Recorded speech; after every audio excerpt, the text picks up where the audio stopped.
My name is Susan Odom, and I'm an extension specialist in community development serving Region 3. And my topic is using secondary data to spur that call to action. And in community development, our call to action is often an effort to empower communities to help them change the conversation. And that's typically in support of their community and support of small business and entrepreneurship, or all three. Our role as community development extension professionals is to provide community leaders with the information needed to help them make informed decisions about their communities. And we often get what I refer to as a perception triggered response when we deliver a program. Basically, that there is nothing we can do as a community. Our situation is totally in the hands of the state, the federal government, or a random business that might decide to locate or relocate here and save our community. So the response when presenting data that requires a call to action is often you get an initial handshake at the end of the presentation, along with the thanks for coming. Sometimes you get a comment such as, man, that data that you provided was really staggering or interesting. But then I leave and they continue doing these things the way they've always done them, expecting different results. And by the way, does anyone know what that's the definition of? And if you do, type that in the chat if you know the answer. And I'll repeat that phrase for you. It's to continue doing things the way you've always done them, expecting different results. And exactly right. If you typed in insanity, you're correct. So thanks for recognizing that. So occasionally the response is that that is totally unacceptable. And our organization is ready to answer the call to action. And can you help us? Now, oftentimes that response isn't immediate. Sometimes that call happens weeks or months after we deliver an initial presentation. But those are the days in extension that you really look forward to. And so real change is the result of people stepping up to be the change that they want to see in their communities. And there are two phrases that I'm really fond of. And one is that it has been said that something as small as the flutter of a butterfly's wing can ultimately cause a typhoon halfway around the world. And we normally think of that as either chaos theory, or sometimes it's referred to as the butterfly effect.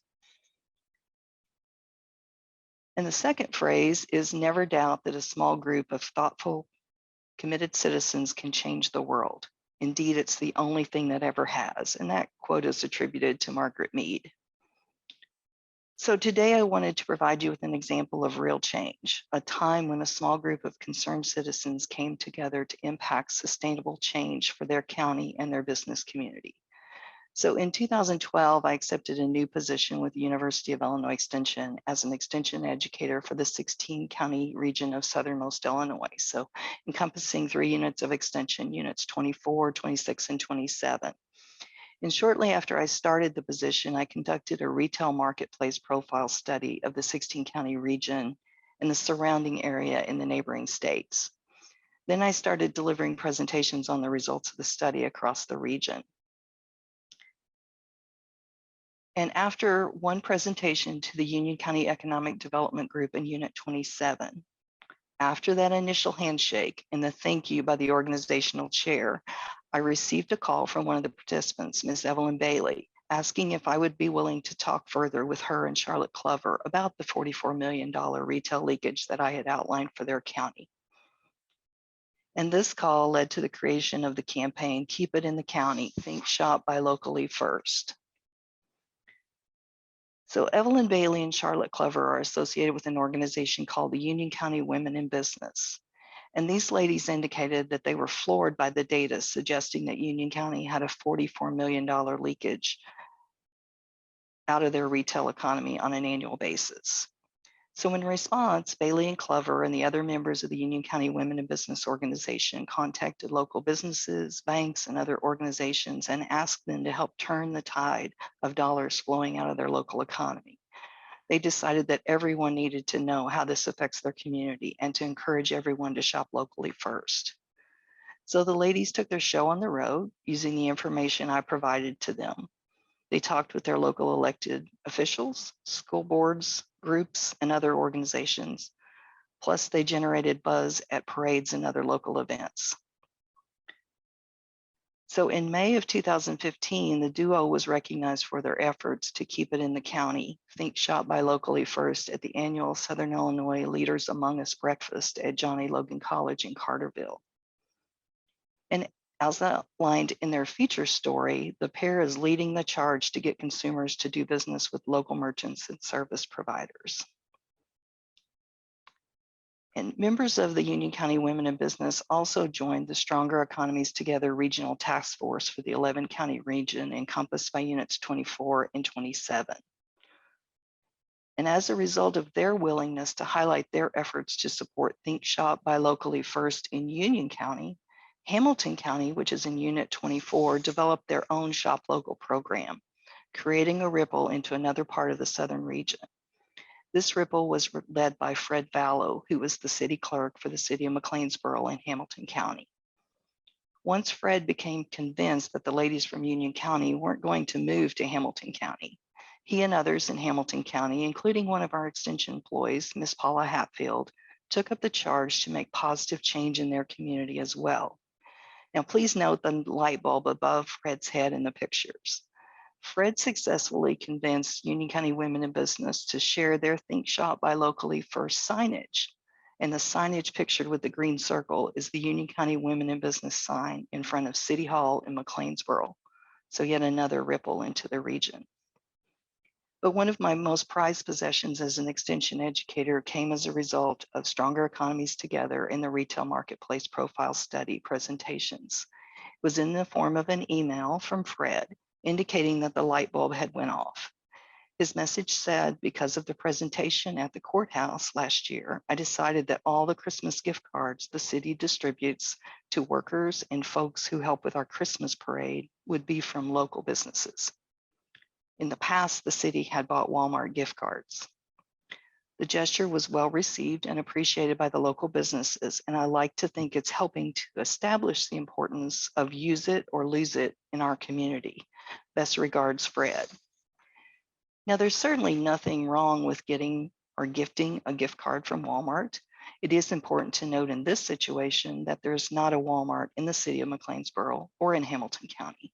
So he was giving dollars and basically telling them to take them out of the county to spend. But the ripples in Union County are continuing. Miss Evelyn Bailey was the first facilitator of the new program called Union County CEO. CEO, Creating Entrepreneurial Opportunities, is a youth leadership and entrepreneurial development program funded by the local community or county. As a result of my work with Union County Women in Business, Nancy Lambert and I were invited to deliver programming on the importance of buying local to the new Union County CEO class. And we have been able to deliver a program to every Union County CEO class to date.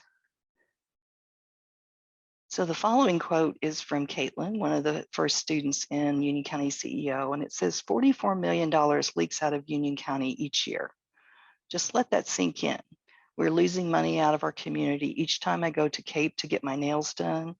Adam buys his ingredients in Carbondale for our team breakfast, or Samantha fills up her gas where prices are just a few cents cheaper. How have we been overlooking such an incredible loss for so long? What really blew my mind when Susan Odom helped us envision the significance of keeping it in the county was that we're constantly asking our local businesses for support, but we don't even shop there on a regular basis. I now know how important it is to spend my hard-earned money in Union County. And then another quote included the phrase, the team was surprised to learn about the leakage of money from Union County and how it affects our economy. And then there is Zoe, whose business idea was to make it easier for people to shop local. And changing the conversation about the importance of shopping local has also been reflected in the Union County CEO's class businesses, from the Christmas Cash booklet featuring coupons for local businesses to the special newspaper edition called Hearing Our Hometown Heartbeat, to last year's Christmas Around the Community, which featured Christmas gift boxes filled with products from Union County. Our ripples in Union County continued as Nancy Lambert and I introduced our pilot Shop Local program in cooperation with Union County Women Business to the 5th grade students at Anna Junior High before the pandemic. Now, unfortunately, we haven't been able to return, but we certainly hope to return with the program sometime later this school year. And while their message has evolved over time, the Union County Women in Business Organization is still learning, sharing, and supporting their community. And back to the message about a small group of concerned citizens creating flutters. This slide reflects actual sales tax data for all the Union County taxing entities combined. While other things within the county may have contributed to the growth over time, there's no doubt in my mind that the Union County Women in Business Organization played a pivotal role in the growth depicted in this slide.